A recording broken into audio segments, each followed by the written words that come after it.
امشب در 24 تظاهرات، اعتصاب و تیراندازی در شهرهای مختلف ایران.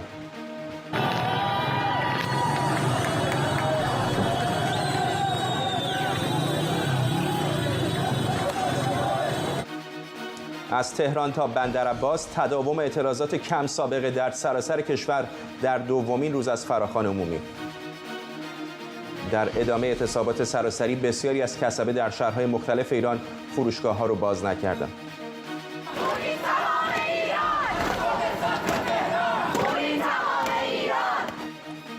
ادامه اعتصاب و اعتراض دانشجویان در بیش از 15 دانشگاه ایران. دانشجویان دانشگاه جندی شاپور تصاویر علی خامنه‌ای رو پاره کردند.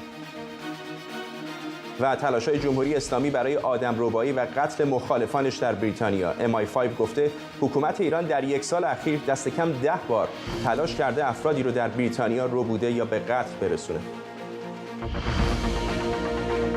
از واشنگتن دی سی این 24 است با فرداد فرحزاد. سلام و وقت بخیر. در دومین روز از فراخوان‌های سالگرد کشتار آبان اعتراضات کم سابقه‌ای در سراسر ایران در جریانه. در چندین نقطه از جمله بازار آهن شاداباد تهران درگیری و تیراندازی صورت گرفته. در شماری از محله‌های تهران معترضان در ایستگاه‌های پرتردد مترو و مجتمع‌های تجاری تجمع کردند. معترضان در صومعه سرا، بوکان، بندرعباس، مشهد، کامیاران و کرمانشاه هم به خیابان‌ها آمده و علیه جمهوری اسلامی شعار دادند.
کرمانشاه 25 آبان فردوسی.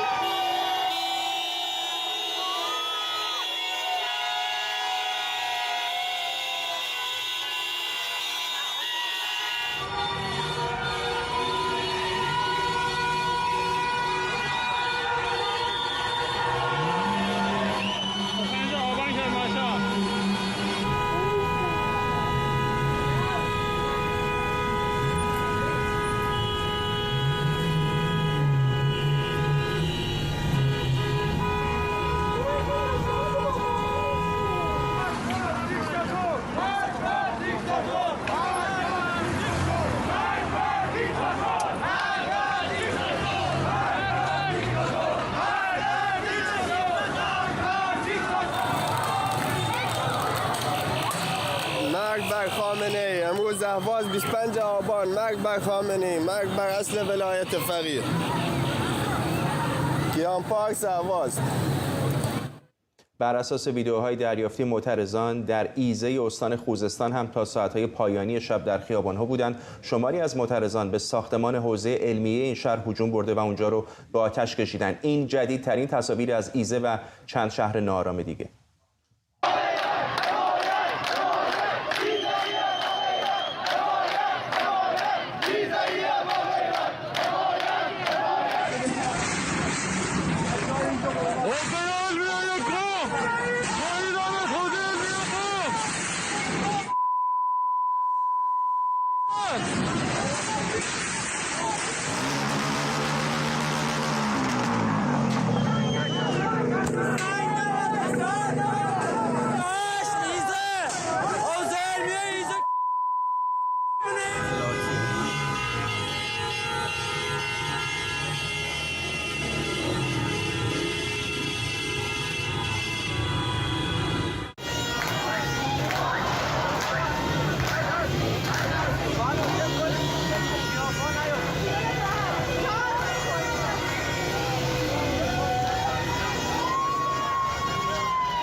استفاده از شوکر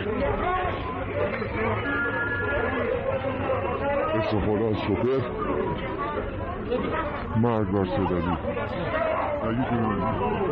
بر سیدلی کاشمر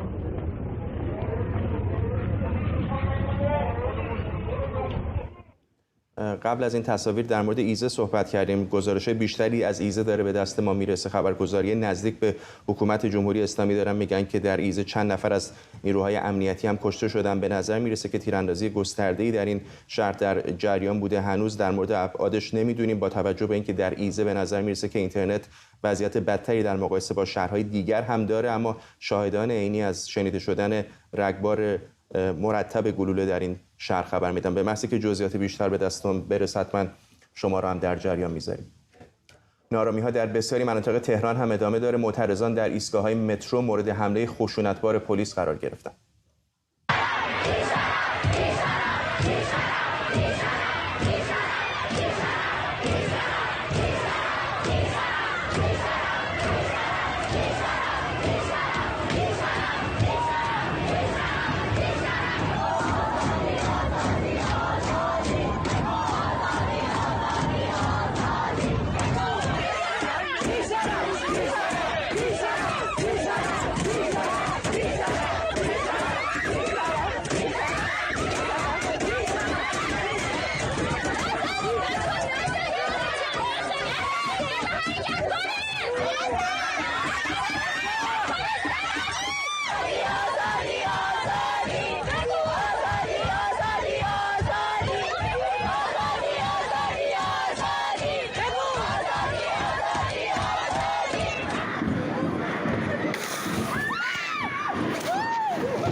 هر روز گزارش‌های بیشتری از نقش زنان در این اعتراض‌ها منتشر میشه. امروز گروه راک میوز که برگزیده جایزه MTV بودن، جایزه‌شون رو به زنان شجاع ایرانی تقدیم کردن.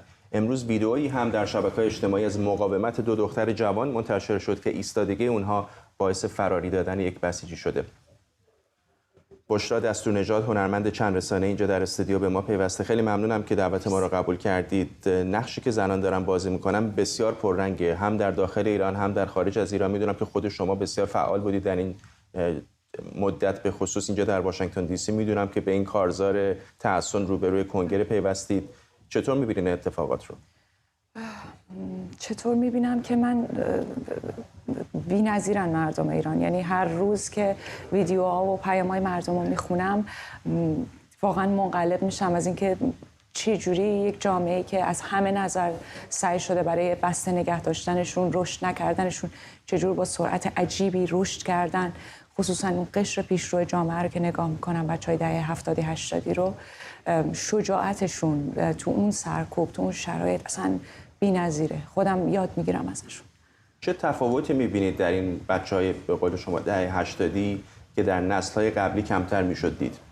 خب ببین، نقش در واقع رسانه‌های اجتماعی رو نمیشه نادیده گرفت توی این قضیه. یعنی دوره ما هم، من با خودم که مقایسه میکنم، من متولد 64 هستم، با دوره خودم که مقایسه میکنم میبینم در واقع یکی از مهمترین دلایلی که الان بچه‌ها احساس جرأت میکنن که بخوان بایستن و صداشون رو بلند بکنن اینه که با وجود رسانه‌های اجتماعی میدونن که تنها نیستن.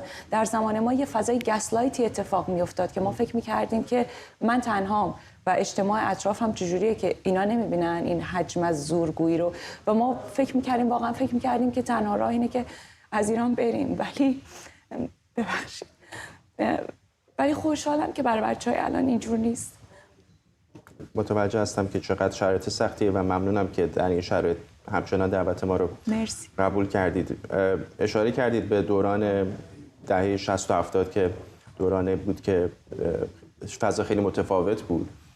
چقدر فکر میکنید این فضایی که الان وجود داره باعث شده که نگاهی که پدران و مادران به این بچه‌ها دارن متفاوت بشه؟ برای اینکه خیلی‌ها فکر می‌کردن آره این بچه‌ها سرشون تو اینترنت، سرشون تو گوشی و تو موبایل، شاید خیلی در مورد آنچه که در کشور و جهان داره میگذره ندونن، اما بسیاری رو به نظر میرسه که واقعاً متعجب کردن از میزان آگاهی که در مورد شرایط سیاسی کشور دارن. درسته. در واقع اتفاقی که میفته اینه که به خاطر فاصله این دو نسل، حالا بچه‌ها، خیلی از این بچه‌هایی که الان کف خیابونا هستن پدر مادراشون هم سنای منن تقریبا، من فکر میکنم که این در واقع عدم ارتباط اون نسل با سوشال میدیا، یعنی ارتباط کمتر، باعث میشد که فکر کنن که تو گوشی بودن لزوماً اینه که دارن بچه‌ها ویدیو گیم بازی میکنن، یا ولی خب کاربردهای گوشی خیلی بیشتر از ایناست دیگه. یعنی به صورت کلاسیک همیشه فکر می‌کنن کتاب باید دست کسی باشه که حالا داره اطلاعاتش رو بالا میبره، ولی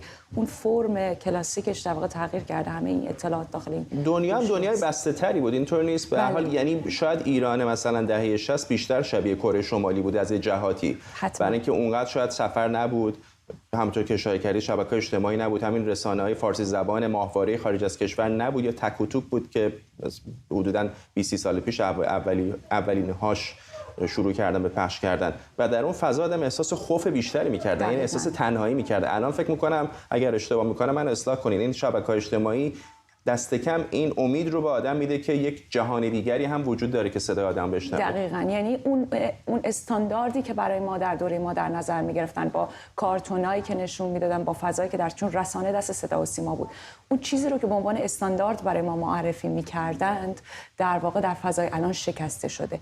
الان جمعیت، در واقع اکثریت مردم ایران میدونن که اون چیزی که در ایران داره سرشون میاد توسط جمهوری اسلامی اون استاندارد نیست و در واقع اینه که میشکنه اون بازوهای قدرت جمهوری اسلامی رو به نظر من. حکومت‌های استبدادی هنوز هم در دنیا کم نیستن، اما حتی استبدادی ترین هاش هم، حالا به استثنای یکی دو تاش مثل کره شمالی و ترکمنستان مثلا، مابقیشون بالاخره یک نگاهی به دنیای بیرون دارن، تغییرات جهان رو میبینن و سعی میکنن خودشون رو همراه بکنن با این تغییرات جهانی با اندازه کوچکی هم که شده. چرا فکر می‌کنی جمهوری اسلامی نتونسته این کارو بکنه؟ چرا اصلا هیچ قابلیت تغییر نداشته؟ برای اینکه من اینجوری فکر میکنم در واقع قدرت اصلی دست آدمایی که کاملا از لحاظ هوشی پایینن و تمام قدرتشون بسته شده به زورگویی، یعنی یه پترن زورگویی رو دنبال کردن و کار کرده و از یه جایی به بعد دیگه کار نمیکنه و همچنان در تلاش اینن که توی اون پترن، یعنی سعی نمیکنن که یاد بگیرن یه چیزی بیشتر و خب در واقع اون مغز متفکرشون فرضاً اصلاحات بوده و باز خودشون در خودشون سعی کردن که همون اون مغز متفکرشون هم بزنن داغون بکنن. خب اینم تا یه جایی یعنی مثل یه نونی میمونه که از یه اندازه که بیشتر کپک زد، خود کپک خودش رو شروع میکنه از بین بردن. بیشتر میخوام نظرت رو بگی تا تحلیل. فکر میکنی که این بار که به نظر میرسه نزدیکترین چیزی است که به یک انقلاب در این 40 و خورده سال ایرانیان دیدن به ثمر میرسه؟ خب یعنی منظورت که گفتی نظرم بگم، می‌خواستی بگم آره یا نه؟ منظورت اینه چون وقت نداریم. میخوام بدم ته دلت به هر حال باید تحلیل بکنم که به اون آره یا نه برسم دیگه. با اون نظر و تحلیل یه جورایی به هم ربط داره. definitely حتما یعنی اصلا اون ته قشنگ میبینم که این ته اون کپک نونه است که یعنی دیگه مامان من همیشه اینجوری بود که وقتی اتاقم دیگه خیلی نامرتب میشد میگفت میخوای تو چقدر ادامه بدی؟ یعنی این دیگه ته نامرتبی که شد مجبور میشی مرتبش کنی. این منو یاد اون میاره. یعنی دیگه به یه جمهوری اسلامی به یه جایی رسیده که وقتی که بچه رو برای سرود سلام فرمانده میکشن، این دیگه یعنی دیگه جایی ندارن. یعنی ته اون جایی هستن که ته‌های زورشون رو دارن میزنن و این برای من مشخصاً نشان دهنده باختشونه و برد مردم ایران. بسیار ممنونم از شما بشرا دستورنژاد و میدونم که بسیار شرایط احساسی هست ولی بازم ممنونم که پذیرفتید و آمدید. ممنون از دعوتتون.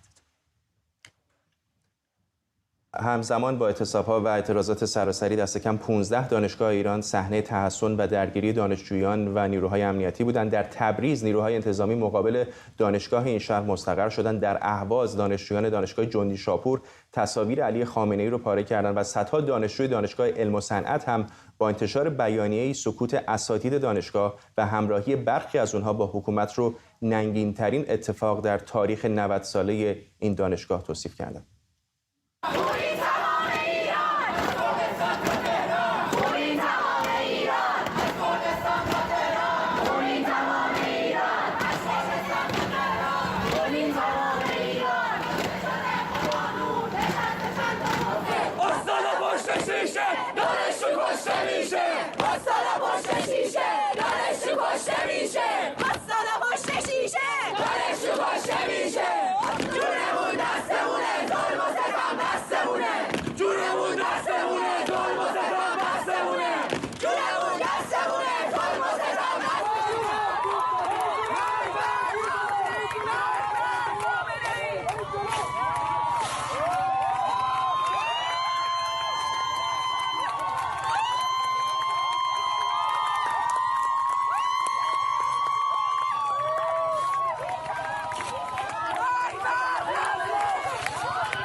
paintballina vururlar.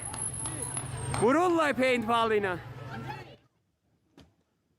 در پی فراخوان سراسری اعتصاب و اعتراض در روزهای 24, 25 و 26 آبان از روز سه‌شنبه در بسیاری از شهرهای بزرگ و کوچک ایران کسبه اقدام به تعطیلی فروشگاه‌ها کردند. حالا این اعتصاب سراسری در دومین روز با تعطیلی بسیاری از مراکز تجاری و فروشگاه‌های بزرگ گسترده‌تر شده. در تهران مرکز عمده خرید مثل بازار بزرگ، اکباتان، مرکز خرید پایتخت و بسیاری از مناطق دیگه به طور کامل تعطیل شدند. در بسیاری از شهرهای دیگر هم بازار تعطیل بود. 25 آبان شهران اعتصاب املاکی‌ها. 25 آبان 1401 خیابون گاندی سرتاسر خیابون تعطیل. مغازه‌ها همه تعطیل، پاساژها تعطیل.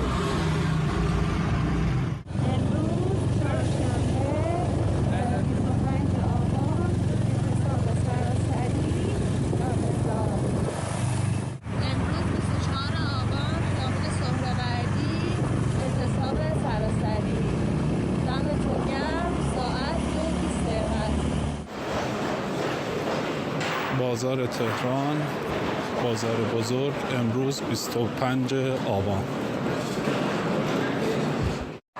25 آبان ما سعادت آباد بالای میدان کاج، دم کاسبای گرم به خود املاکی‌ها همه از دیروز تعطیلن تا علامه شمالی. واقعا ممنون.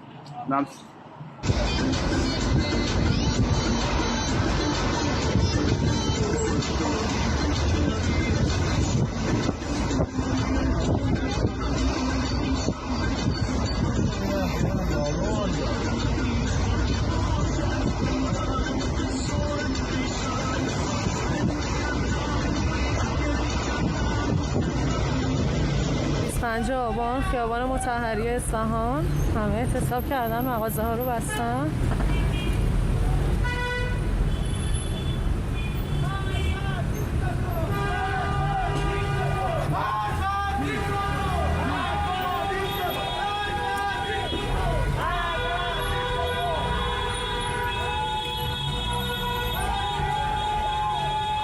پنج آبان اینجا شهرستان پیربکران اصفهانه، یه شهری که تا حالا توی چه اعتصاباتی شرکت نکرده و امروز تمام مغازه‌دارا اعتصاب کردن. دمتون گرم.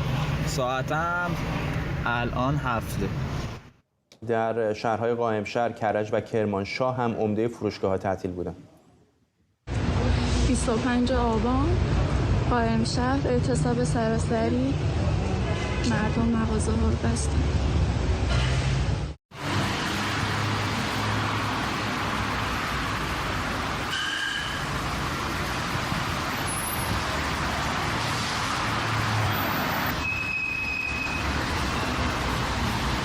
پنج آبان اینجا بلوار بهشتی، بزرگترین بلوار کرج، همه مغازه ها اعتصاب کردن و هیچ مغازه‌ای باز نیست. امروز 25 آبان گلشهر خیابون درختی کرج اعتصابات سراسری.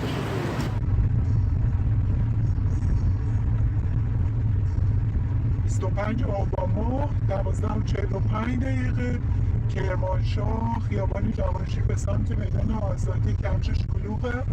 الان قالب کسبه ها مغازه‌هاشون رو بستن و تعطیل کردن. زن، زندگی، آزادی. همزمان با این اعتراضها و اعتصابها، مولوی عبدالحمید امام جمعه اهل سنت زاهدان در پی دیدار با نماینده علی خامنه‌ای گفته انتظارها از هیئت اعزامی رهبری دلجویی بوده، نه تهدید و ارعاب. پیش از این مولوی عبدالحمید از رفتار جمهوری اسلامی با معترضان در شهر زاهدان انتقاد کرده و خواستار برگزاری رفراندوم با نظارت نهادهای بین‌المللی شده بود. در جمعه خونین زاهدان دست کم 100 نفر کشته شدند. در پی انتقاد مولوی عبدالحمید از رفتار خشونت‌آمیز با مردم بعد از نماز جمعه 8 مهر ماه در زاهدان که در هفته‌های بعد هم ادامه پیدا کرد، محمد جواد حاج علی اکبری نماینده علی خامنه‌ای و رئیس شورای سیاستگذاری ائمه جمعه با هیئتی به سیستان و بلوچستان سفر کرد. آقای نخل احمدی به ما پیوسته، خیلی ممنونم که دعوت ما رو پذیرفتید. میدونید که چه گفته نماینده علی خامنه‌ای به ایشون؟ سلام عرض میکنم. بله، ظاهرا نیست که در ملاقاتی که انجام شده با آقای مولوی عبدالحمید، جمهوری اسلامی یا نماینده آقای خامنه‌ای با همان روش سابق خودشون، آقای مولوی عبدالحمید و کسانی که حمایت کردن از اعتراضات مردم رو عاملان تحریک کننده اذهان در واقع عمومی دانستن و همچنین گفتن که اینها کسانی هستن که آسایش مردم رو برهم زدن. آقای اکبری همچنین در دیدار با خانواده شهدای امنیت قول دادن که با کسانی که تحریک کردن یا به قول ایشون شیطانک های کوچک برخورد خواهد شد در زمان مناسب و همچنین گفتن که ما از اون در واقع رویه یا آرمان هایی که نظام جمهوری اسلامی داشته و دارد کوتاه نخواهیم آمد. همچنین خب به هر حال صحبت آقای مولوی عبدالحمید بر این هست که برآیند این سفر بیشتر تهدید و ارعاب بوده. صحبت از این بوده که قرار هست که در واقع برخی از در واقع اون تدابیر عالی رهبر جمهوری اسلامی در این سفر به مردم ابلاغ بشه. این تدابیر خلاصه شده در این که تعدادی از بازداشت شدگان که گفته میشه 40 نفر هستن آزاد میشن و همچنین کسانی که خانواده اونها جان باخته‌ای داشتن عضو خانواده شهدا خواهند بود. اما در نظر بگیم تعداد در واقع بازداشت شدگان بسیار بیشتر از این هست و اساسا جمهوری اسلامی محکوم هست در رابطه با بازداشت هر فردی از معترضان، اما خواسته است که در واقع با این مسئله بفروشد همچین مسئله رو به مردم به عنوان یک امتیاز و اینکه خب مردم پیش از این هم در زاهدان و خاش اعلام کرده بودن هیچ گونه کمک یا پیشنهادی در رابطه با خانواده شهید محسوب شدن اینها رو نخواهند پذیرفت. آقای نخل احمدی، من گمان می‌کردم بعد از اون سخنرانی قبلی آقای مولوی عبدالحمید عملاً ایشون عبور کرده از جمهوری اسلامی و رهبر جمهوری اسلامی. اینطور نیست؟ چه فایده‌ای اصلا حکومت دیده در گفتگو با ایشون؟ ببینید به نظر خب شرایط کنونی سیستان و بلوچستان شرایط متفاوتی است. حداقل حضور آقای مولوی عبدالحمید و برخی دیگر از علما و شخصیت هایی که تاثیرگذار هستند در سیستان و بلوچستان در واقع بسیار تهدید بزرگی هست برای نظام، برای استمرار اعتراضات و همچنین هدفمند بودن اعتراضات. گلایه هایی در رابطه با ملاقات آقای مولوی عبدالحمید با این هیئت مطرح شده، اما خب به هر حال پیش بینی هم میشد که نتیجه این ملاقات در واقع چیزی به جز همین تهدید نخواهد بود. ببینید ما اگر برگردیم به سال 92 فروردین ماه 92 آقای مصباح یزدی در واقع سخنرانی کردید با این مضمون که جمهوری اسلامی در ادامه سلاله امامان و معصومان هست، یعنی به این معنایی که نظامی هست که خطا نمی‌کند، خصوصا رأس نظام. به خاطر همینم در طول سالهای گذشته ما می‌بینیم با هر وقت بحران پیش آمده است پروپاگاندای جمهوری اسلامی تلاش کرده است که اول کل نظام رو در واقع مبرا بکند یا چند مسئول رو خاطی بنامد یا در نهایت دولت و رئیس جمهور وقت رو به عنوان خاطی یا عامل وضع موجود بنامد و هیچ وقت پای آقای خامنه‌ای به میان نیامده. امروز شعارها در واقع شخص آقای خامنه‌ای رو نشانه رفته است. به خاطر همین نظامی که می‌خواهد معصوم باشد و مسئولیت نپذیرد دو در واقع راه برای برون رفتن، یکی دروغ بگوید و یکی تهدید کند. همان کاری که در سیستان بلوچستان کردن، همان کاری که در تمام شهرها و ایران در رابطه با معترضان می‌کنند. اما این بار اتفاقی که افتاده است به قول بسیاری از تحلیلگران یک جنبش انقلابی بی بازگشت هست. شعار زن زندگی آزادی خلاصه تمام اون ناگواری هایی است که در طول سالهای گذشته مردم خواستن به گوش حاکمیت برسانن نتوانستن. زن نماد همان در واقع تبعیضی هست که در میان تک تک شهروندان ایران به دلیل قومیت، مذهب یا دینشون داشتن. زندگی نماد همان معیشتی هست که در طول سالهای گذشته واقعا در بدترین شرایط قرار گرفته و آزادی اولین قربانی است که بعد از سال 57 در ایران در واقع به قتلگاه رفت و امروز هر شهروندی، هر معترضی در ایران میتواند در این شعار مطالبه خود و اعتراض خودش رو بدونه و راهی طبیعتا نمانده به جز گذار از این نظام جمهوری اسلامی. ممنونم از شما. مهدی نخل احمدی، روزنامه‌نگار و فعال سیاسی از تورین ایتالیا. رئیس MI5 سرویس اطلاعات داخلی بریتانیا گفته جمهوری اسلامی امسال حداقل 10 بار تلاش کرده شهروندان بریتانیایی یا افرادی که در این کشور زندگی میکنن رو بربایه یا حتی اونها رو به قتل برسونه. کن مکالم گفته این افراد کسانی بودند که جمهوری اسلامی اونها رو دشمنان خود فرض میکنه. به گفته رئیس MI5 ماموران جمهوری اسلامی گاهی آماده بودند که دست به افراطی ترین اقدامات خشونتبار بزنند. به گفته مکالم در مواردی ماموران جمهوری اسلامی سعی کردند افراد رو فریب داده و به کشورهای سوم یا حتی خود ایران بکشونند. رئیس MI5 همچنین در مورد اعتراضات در ایران گفته که این اعتراضات رژیم خودکامه جمهوری اسلامی رو به شکلی اساسی به چالش کشیده. سمیرا قرایی همکارم اینجا در استودیو با ماست 10 بار فقط در یک سال گذشته، کمتر از یک سال، گفته از ژانویه، یعنی در 10 ماه 10 مورد. در 10 ماه 10 مورد، ولی مشخص نیست که این 10 مورد 10 تهدید علیه چندین نفر بوده. یعنی تعداد افراد روشن نیست، ولی 10 تهدید رو رئیس MI5 راجبش صحبت کرده که تونسته بریتانیا خنثی بکنه. تهدیدها هم اون چیزی که حالا کلیتی که توصیف شده از سوی آقای مکالم این هستش که یا به قتل بخواد برسونه این افراد رو، افرادی که یا شهروندان بریتانیا هستن یا اقامت دارن در خاک بریتانیا، یا اونها رو به قتل برسونه یا اونها رو بخواد بربایه. این ربایش از این طریق جمهوری اسلامی مایل بوده که انجام بده که یا اینها رو بکشونه به کشور ثالث، شبیه اتفاقی که برای روح الله زم افتاد، یا اینکه مستقیما اونها رو به سمت ایران ببره و اونها رو فریب بده، یعنی از طریق فریب بتونه این کار رو انجام بده. و اینها نکاتی است که در صحبت‌های آقای مکالم اومده و خبرگزاری رویترز پوشش داده، ولی جزئیات خیلی بیشتری نداریم. در بخشی اشاره به این میکنه که دشمنی که جمهوری اسلامی با این افراد که مخالفان خودش میدونه در خارج از مرزهاش داره، دشمنی پیچیده‌ای هست. گاهی داره از افراد دستگاه‌های امنیتی خودش استفاده میکنه، یعنی مستقیما مأموران اطلاعاتی امنیتی جمهوری اسلامی هستند که در خارج از مرزهای ایران دارن دست به فعالیت میزنن و گاهی افراد دیگر رو اجیر میکنه که خب گفتن دقیقاً و گفتن اینا خیلی یادآور اقداماتی است که جمهوری اسلامی حداقل سعی داشت که اینجا در آمریکا در رابطه با مسیح علی نژاد انجام بده. روز گذشته فکر می‌کنم نیویورک تایمز یک مقاله داشت راجع به اینکه ایران و کشور چین چطور به سمت کاراگاهان آمریکایی، حالا افراد بازنشسته، کاراگاه بازنشسته اومدن و دارن اینها رو اجیر می‌کنند که مخالفان رو در خاک آمریکا بخوان رصدشون بکنند. تکان دهنده است و میدونیم که حالا نمیدونم مستقیما اشاره هست به همکاران ما یا نه، ولی متروپولیتن یا پلیس محلی بریتانیا هم به همکاران ما هشدار داده بودش که عوامل جمهوری اسلامی اونها رو هم تهدید کردن. بنابراین به نظر میرسه که روزنامه‌نگاران فارسی زبان هم احتمالاً تعدادی از این هدف‌ها بودن. یه بخش دیگری از حرفای او اشاره میکنه که شرایط حکومت جمهوری اسلامی بسیار متزلزله، ولی نمیدونه که آینده به چه سمتی خواهد رفت. دقیقاً بخشی است که راجع به اعتراضات داره صحبت میکنه و میگه این اعتراضات به شکل بنیادین و اساسی دولت خودکامه جمهوری اسلامی رو به چالش کشیده، زیر سوال برده، ولی میگه که روشن نیست که چه مسیری رو بخواد طی بکنه این اعتراضات تا بخواد به یک نتیجه برسه.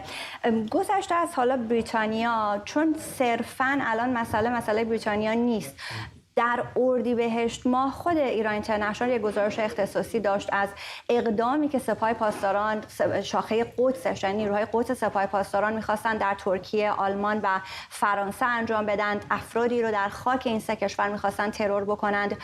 در این رابطه صحبت می‌شد که دارن از قاچاقچیان مواد مخدر استفاده می‌کنن برای انجام این عملیات‌هاشون. یعنی این مسئله‌ای که آقای مکالم داره صحبت می‌کنه راجبش دیگه در حال حاضر مسئله تازه‌ای برای ما نیست. یعنی هم ما در داخل مرزهای ایران دستگیری خارجی ها رو داریم. در 2 ماهی که از آغاز اعتراضات میگذره، جمهوری اسلامی میگه که از 14 کشور شهروند دستگیری کرده. دستگیری افراد خارجی در داخل مرزهای ایران تقریبا میشه گفت به راحتی آب خوردن هست برای جمهوری اسلامی که در خارج از مرزها در کشورهای غربی هم میخواد دست به تهدید، ترور و ارعاب بزنه و خیلی مخفیش هم دیگه نمیکنه. مخفی هم نیست. دقیقاً. و همین الان تنشی که بین فرانسه و جمهوری اسلامی ایجاد شده، 7 شهروند فرانسوی رو جمهوری اسلامی دستگیر کرده. وزیر کشور امروز چهارشنبه گفته که اینها وابسته بودن به دستگاه‌های اطلاعاتی فرانسه و آقای مکرون که در بالی هست واکنش نشون داده و میگه که نسبت به کشور فرانسه و در مجموع نسبت به منطقه جمهوری اسلامی داره رفتار بسیار تهاجمی نشون میده. خانم کولونا وزیر خارجه فرانسه هم در این رابطه صحبت کرده و میگه اگر جمهوری اسلامی دنبال این هست که از ما اخاذی بکنه، راه درستی رو انتخاب نکرده. میدونیم از اسپانیا شهروند در داخل ایران دستگیر شده. در مجموع فرداد اگر که ویدیوهای اعتراض ها رو نگاه بکنیم، در کف خیابان که مردم کشته میشن، در خونه مردم شکسته میشه، وارد حریم خصوصی مردم میشن و دستور میدن که افراد رو از پشت بام به زمین بیاندازن، به افراد در داخل اتومبیلشون که حریم خصوصی فرد هست شلیک میکنند.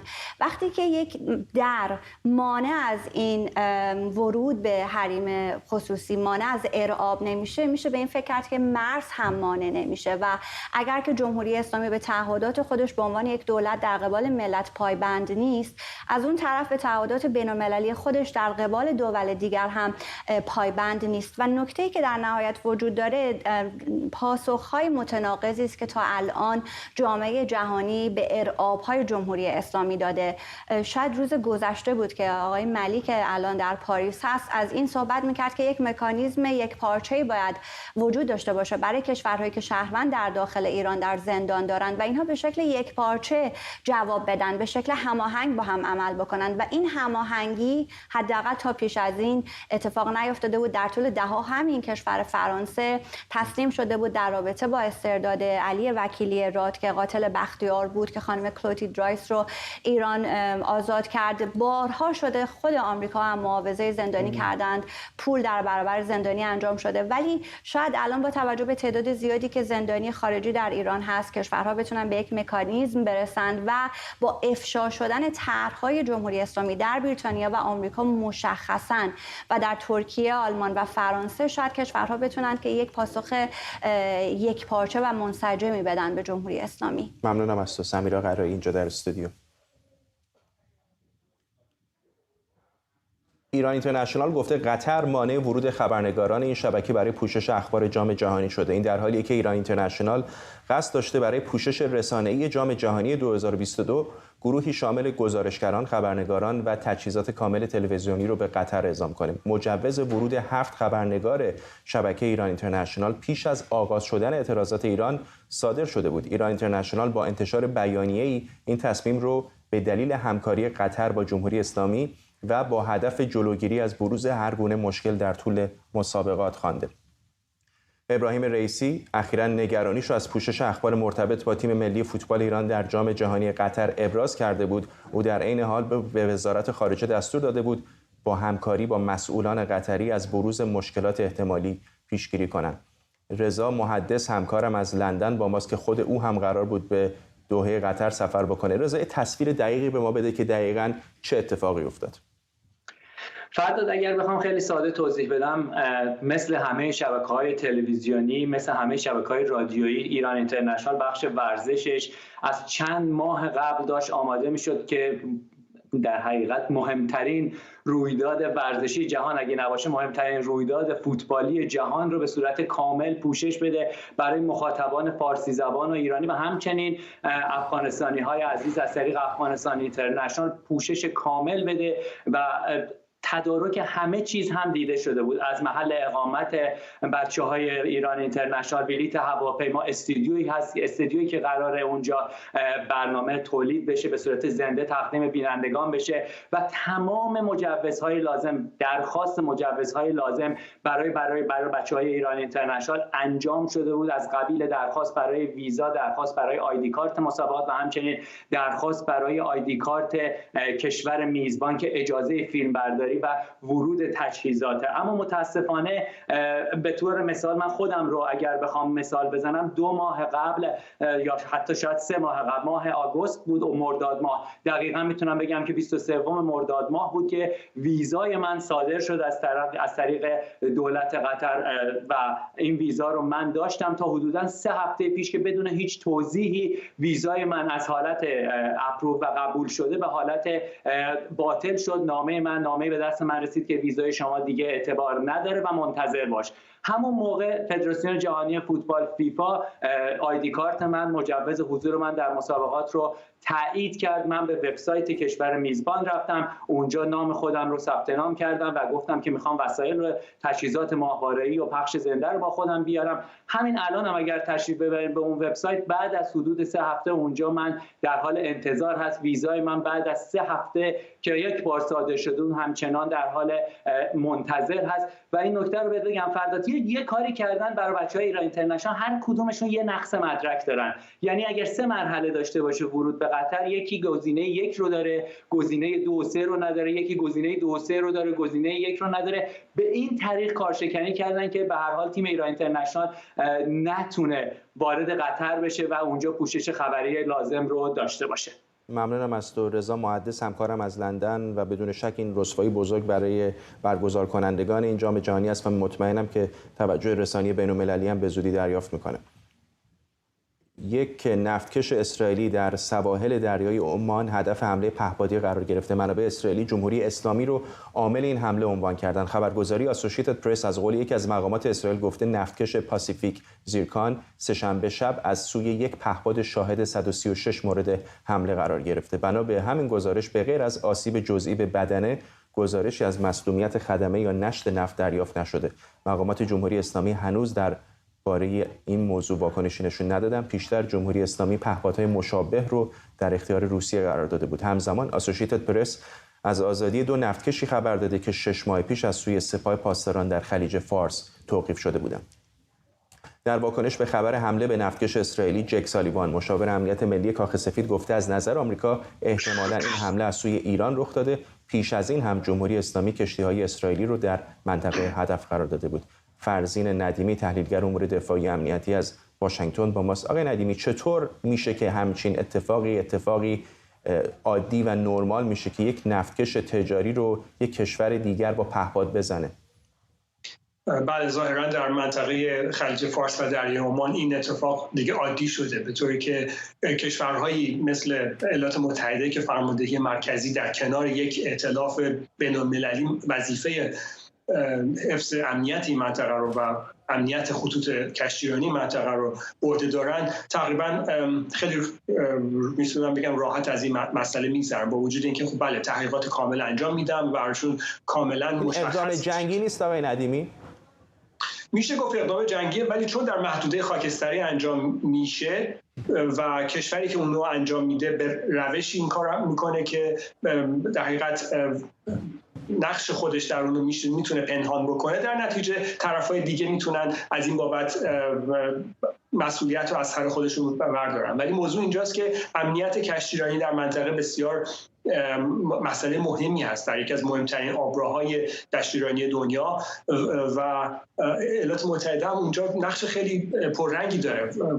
کشتی‌های قایق‌های بدون سرنشین دارن اونجا تلاش میکنن که این نوع فعالیت‌های جمهوری اسلامی رو زیر نظر داشته باشن و جلوشو بگیرن. ولی چه کار کردن آقای ندیمی در این سالها ایالات متحده؟ چه کار کرده؟ این همه ناوشکن و کشتی هواپیمابر در منطقه، ولی همچنان ایران اقدامات این چنینی میکنه. نتیجهش چه بوده؟ خب به خاطر اینکه جمهوری اسلامی پایگاه‌های زیادی در منطقه داره، همین پایگاه امامت و امام علی در دریای عمان، در چابهار و جاسک به نظر من یکی از این 2 پایگاه عامل پرتاب این درون ها بودن به سمت این کشتی و من فکر می‌کنم روشی که این استفاده شده برای حمله به این کشتی با وجودی که مثل مرسر استریت حتما از شاهد 136 استفاده شده، همون درون هایی که در اوکراین دارن به طور روزمره هدف‌های غیر نظامی رو مورد اصابت قرار میدن، من فکر میکنم یک نوع هدایت مکمل هم ازش استفاده میشه، به خاطر اینکه کشتی ها اهداف متحرک هستند و شاهد 136 به طور کل برای حمله به اهداف متحرک طراحی نشده و من به نظر من قایق‌های سپاه یا کشتی‌های سپاه یا حتی هواپیماهای بدون سرنشین شناسایی سپاه در اون منطقه در حال پرواز هستند و به روش‌هایی که حالا شاید فرصتش نباشه که خیلی توضیح بدم، برای تکمیل هدایت این درون ها به هدفی که در حال حرکت است استفاده میکنن. در حمله مسار استریت دیدیم که دفعه اول این کار موفق نبود. 29 جولای 2021 دو تا از این درون ها به دریا خوردن، ولی روز بعد بالاخره تونستن یکی از اینا رو به کابین کاپیتان کشتی برخورد بکنه و اونو بکشه. و این در این مورد هم به نظر من از درون های بدون سرنشین شاهد 136 استفاده کردن که در کنار هدایت GPS نیاز داشتن که در محل هم یک چشم داشته باشن که بتونن آخرین موقعیت کشتی رو پیدا بکنن و با استفاده از این درون ها بهش حمله بکنن. یک عملیات کاملا از پیش طراحی شده بوده، ولی موقعیتش در منطقه انتهای دریای عمان در نزدیک دریای عرب به نظر من خب شاید یه نوع هماهنگی با قطر انجام شده باشه که در دوران با عمان منظورتونه؟ من فکر می‌کنم قطر باشه. این در دوران جام جهانی با توجه به تهدیدهایی که عربستان سعودی شده بود ما انتظار داشتیم که یک اتفاقی بیفته و من فکر می‌کنم در دوران جام جهانی جمهوری اسلامی و قطر یک توافقی کردن که به نوعی تشنج در منطقه خلیج فارس با توجه به برگزاری بازی‌های جام جهانی انجام نگیره و حمله‌ای که در دریای عمان با فاصله کافی اتفاق افتاده به نظر من یک نوع تلافی جمهوری اسلامی به بابت حمله‌ای بوده که گفته میشه نیروی هوایی اسرائیل به کاروان سوخت جمهوری اسلامی در مرز عراق و سوریه در چند روز گذشته انجام داده. کاروان سوختی که راهی لبنان بوده و چند نفر ایرانی هم گفته میشه در اونجا کشته شدن. من فکر می‌کنم دلیل این حمله به خاطر این اتفاق بود. ممنونم از شما. فرزین ندیمی، تحلیلگر امور دفاعی و امنیتی. دونالد ترامپ سه‌شنبه شب قصدش رو برای نامزدی ریاست جمهوری از محل اقامتش در مارالاگو اعلام کرد. رئیس جمهوری پیشین آمریکا گفته به طور رسمی نامزد حزب جمهوری‌خواه برای انتخابات ریاست جمهوری 2024 آمریکاست. خانم‌ها، آقایان، مهمانان محترم و همشهریانم، بازگشت آمریکا از همکنون آغاز می شود. 2 سال پیش زمانی که من قدرت را ترک کردم، ایالات متحده برای ورود به عصر طلایش آماده بود. ملت ما در اوج قدرت، شکوفایی و اعتبار قرار داشت. از همه رقبایش سربلندتر بود. بر همه دشمنانش پیروز شده و با اعتماد به نفس و قدرتمند به سوی آینده گام برمی داشت. چین، روسیه، ایران و کره شمالی تحت کنترل بودند. آنها به ایالات متحده و صادقانه بخواهم بگویم به من احترام می‌گذاشتند. من به خوبی از آنها شناخت داشتم. به خوبی آنها را می‌شناختم. اعلام نامزدی دوباره دونالد ترامپ در حالیه که او همچنان درگیر پیامدهای شماری پرونده قضایی، هم به دلیل نقشش در شورش 6 ژانویه 2021 و حمله به ساختمان کنگره و هم به دلیل اسناد طبقه بندی شده که به اقامتگاهش در پالم بیچ فلوریدا برده بود. به گزارش ABC نیوز در حالی که دونالد ترامپ معتقده که اعلام نامزدیش او را از تحقیقات قضایی در امان نگه می‌داره، بسیاری از کارشناسان حقوقی میگن که این نامزدی به هیچ نوع حمایت ویژه‌ای از ترامپ منجر نخواهد شد. علاوه بر این موارد، ترامپ احتمالاً ممکنه با رقیب قدرتمندی مثل ران دوسانتس، فرماندار محبوب فلوریدا، در میان جمهوری‌خواهان هم مواجه بشه. ادم مردانیا، عضو گروه فرانت رو جوز از کلیولند با ماست. ممنونم که دعوت ما رو پذیرفتید. من اینستاگرام شما رو دنبال می‌کردم، می‌دیدم که در تمام این دوران در هر رویدادی که آقای ترامپ بوده حضور داشتید. به نظرتون چقدر شانس داره با توجه به انتخابات میان دوره‌ای و عدم موفقیت بسیاری از نامزدهایی که آقای ترامپ از اونها حمایت می‌کرد؟ من فکر می‌کنم که انتخاباتی که انجام شد خیلی خوب برای ما به نظر نمیرسه. میتونین شما این رو بگین؟ ما معتقدیم که 2024 میتونیم یه کاری انجام بدیم. امیدهامون بالاست که بتونیم دوباره ببریم این انتخابات رو. فرصت بازیادی وجود داره که بتونیم این کار رو انجام بدیم. این اتفاق افتاد و ما باید این انتخابات رو درست بکنیم. رئیس جمهور ترامپ هیچ وقت نرفت. ایشون الان اینجا هستن و جایی نمیرن. اعلام کرد و میدونستیم که ایشون اعلام میکنه و میاد. اینجا هست که بمونه و مبارزه بکنه و میخوایم که امریکا رو بزرگ بکنیم بازم.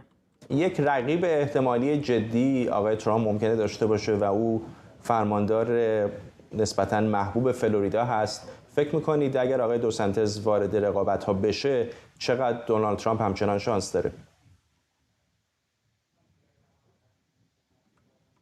I really do think that there's a lot of Trump supporters. There is a lot of supporters, but ترامپ بالا هستند، طرفداران دو سانتز هم هستند، ولی فکر می‌کنم که اونایی که طرفدار ترامپ هستن خیلی ترامپ رو دوست دارن، عاشقش هستن و براش هر کاری میکنن. میدونن خیلی ها رای میدن به دو سانتز، ولی خیلی ها هم هستند که در واقع میگن که فقط به ترامپ رای میدن وقتی که براش کار میکنن. من نمیدونم که مطمئن نیستم که آیا 2024 آیا شرکت بکنه. 2028 شرکت خواهد کرد، ولی برای من 2024 فقط ترامپه. از پوستری که پشت سرتون هست و کلاهی که بر سر دارید میدونم که شما طرفدار جدی آقای ترامپ هستید، اما میدونید که جمهوری خواهان دیگری هستن، جمهوری خواهانی که میشه اگر توصیف کرد میانه روتر، که دست کم بعد از اتفاقات 6 ژانویه نظرشون در مورد آقای ترامپ عوض شد. چقدر فکر میکنید عدم حمایت اونها میتونه به شکست جمهوری خواهان در انتخابات ریاست جمهوری منجر بشه؟